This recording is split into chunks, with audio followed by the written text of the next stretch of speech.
Welcome to Great Talk and Entertainment. I'm your host, KJ, and this is the YouTube channel where I review movies and TV shows from all your favorite superheroes, including Marvel Comics, DC Comics, and much more. Please subscribe to my YouTube channel, Great Talk and Entertainment official channel. Now let's go, baby.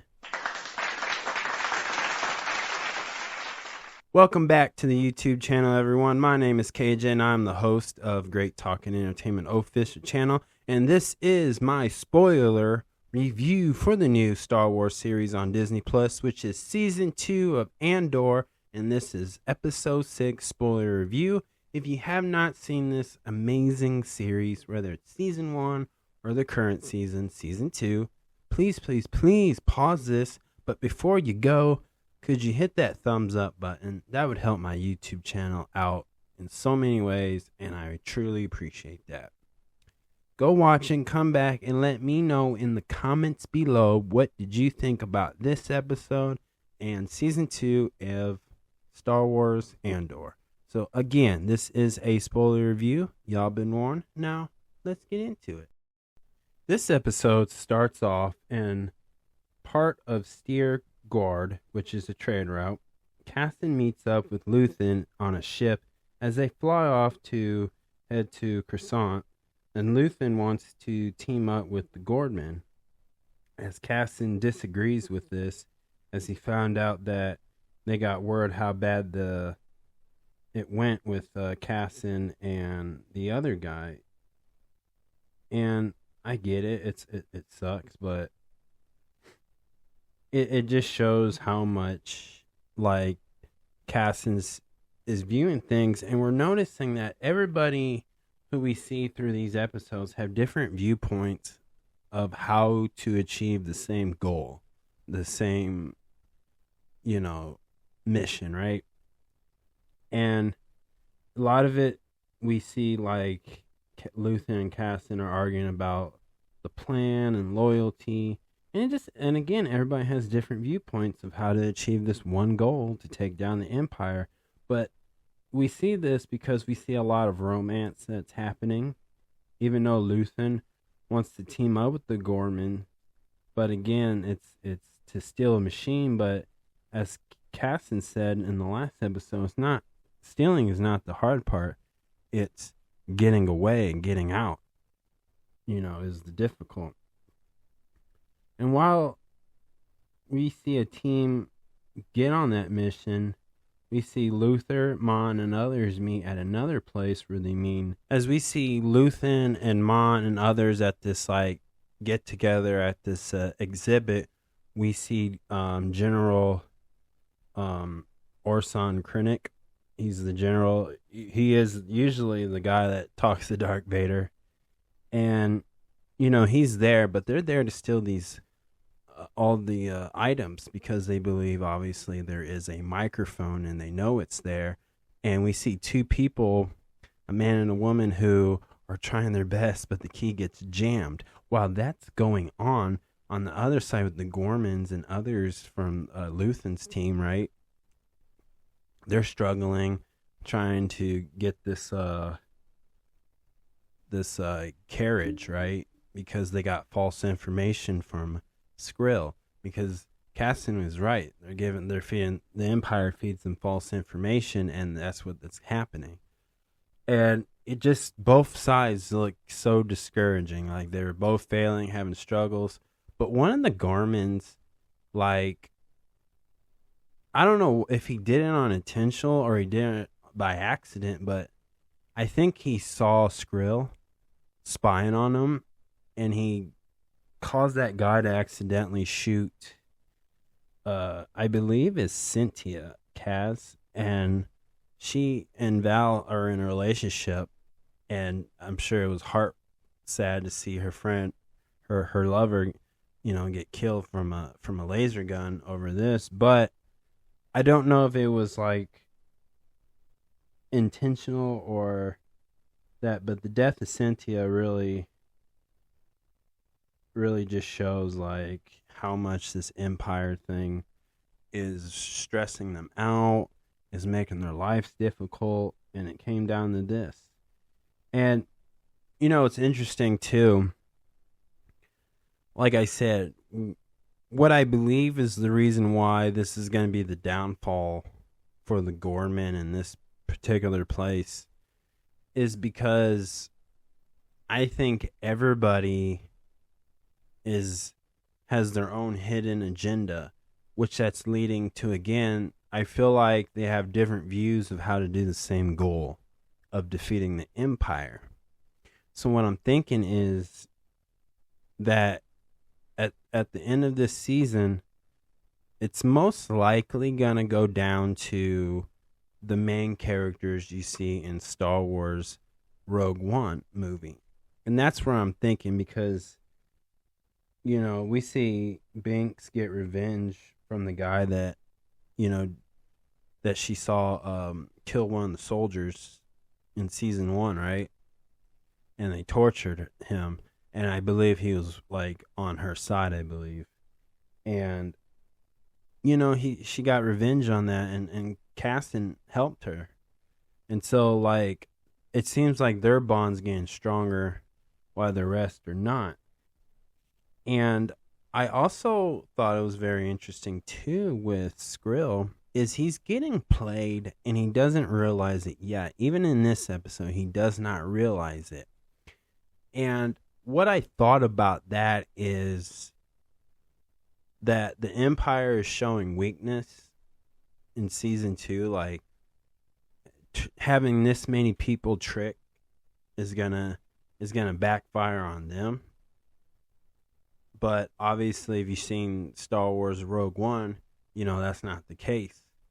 The Empire doesn't go down until Luke Skywalker and Princess Leia and all them. But it's interesting to see that this is where people are starting to get hope. A lot of people are getting confident, and they think they're ready to take on this big empire of soldiers, which they have stormtroopers on site. Like this, they think they're ready for this battle, but they're not. And Casson and Binks, I feel like, are the only ones. Now with Will, that was really interesting with Will. And he's all the way on another planet.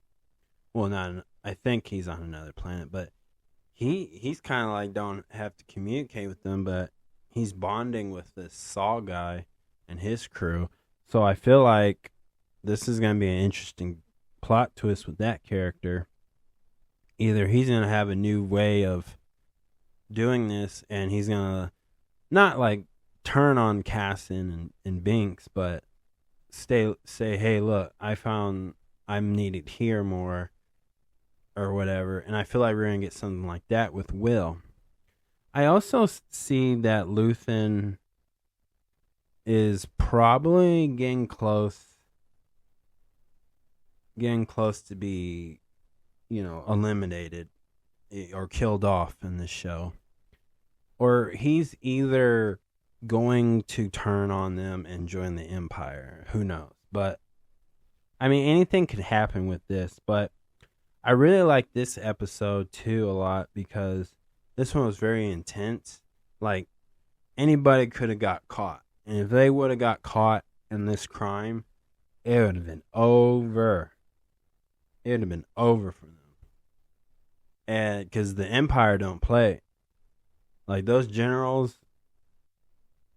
General Kreneric, like, he don't play. Like, he has to talk to Darth Vader. Like, he's going to get the mission done. He's going to do what he's supposed to do. He cannot really fail. So this is important. And I don't think they realize that. And not until Rogue One, of course. But this is like, and it's crazy. Like, this is building up to what happens in Rogue One. And that they had to make that ultimate sacrifice. And that's just crazy. It blows my mind, but this is what's leading it up to, and I think it's really cool. And I really like, again, I know this is like a very soap opera, dramatic format for a Star Wars series, but again, if you watch all this, like at least 3 episodes at a time, like they have for the Disney Plus series, if you're following along like that, it does make sense, and if you combine 3 episodes a week, yes, the story, the plot of it gets better and better, and it's making sense. But as just a review on an individual episode for this one, I would give it a 9. I would give it a 9 because this was definitely a banger on banger. And what I mean by that is this thing right here felt like Star Wars at its best. And this felt like, you know, something you would imagine seeing Luke Skywalker, Han Solo do. Like these characters are doing some Star Wars things instead of trying to be as different as you can, but try to make it fit in the Star Wars universe, which is fine. That does work in a sense, but this episode right here, truly to me felt like a true classic Star Wars movie, basically. You know, there is this idea of them just, it's kind of silly. They're kind of goofy. You know, you got creatures, you got aliens, you got humans working together, running an empire together, you know, and they all are egotistic or just crazy. And, you know, this thing is getting really, intense and dark. But this is like the empire really taking over, and they're going to succeed as they do in the history of Star Wars for a period of time. But this to me was really good for that purpose of feeling like a Star Wars. And I also like too that I feel like it's nice to see Binks in this level where she's at. I thought that was really neat that they let her and Story get her revenge on that guy or that doctor. And I think that felt good because we're seeing her become that badass as she is in Star Wars Rogue One. Is to see her get to that point is really awesome. And I thought the actress who portrays this character did a phenomenal job and really brought this character to life. I also, too, enjoyed just the plot of this. This was a solid plot. It made sense. You can understand it very well. And I love this one. To me, felt like as well. This is where why I gave it a 9 is this one did not, the dialogue with this did not feel like felt dry. I felt like they went into detail just enough to get to the point, but I think they didn't go too long with the dialogue. The dialogue didn't get dry. I was focused more. I can concentrate more on the show because they weren't going on and on about it. And that's what I like about this. Like, I'm basically saying I feel like they have gotten straight to the point. And sometimes that's a good thing. But again, the dialogue and the conversations that we see with these characters interact with each other was really good. And man, word for word was really, you know, mind blowing. Like we're seeing people show their true colors and giving their opinion, and it's like shocking. Like, I can't believe this or that person thinks this way, or oh, I didn't see that. I would never imagine this person saying it like that. That was really good in this episode. And man, I'm loving this. Now I'm really enjoying season 2 even more of this because of stuff like that. But again, this was a 9. 1 out of 10. I'm giving this a 9 for that. But that is my spoiler review, y'all. Thank you so much. Please subscribe to my YouTube channel, Great Talk and Entertainment official channel. Subscribe, hit that notification button so you can always be updated with all my latest content. Thank you guys, and peace out.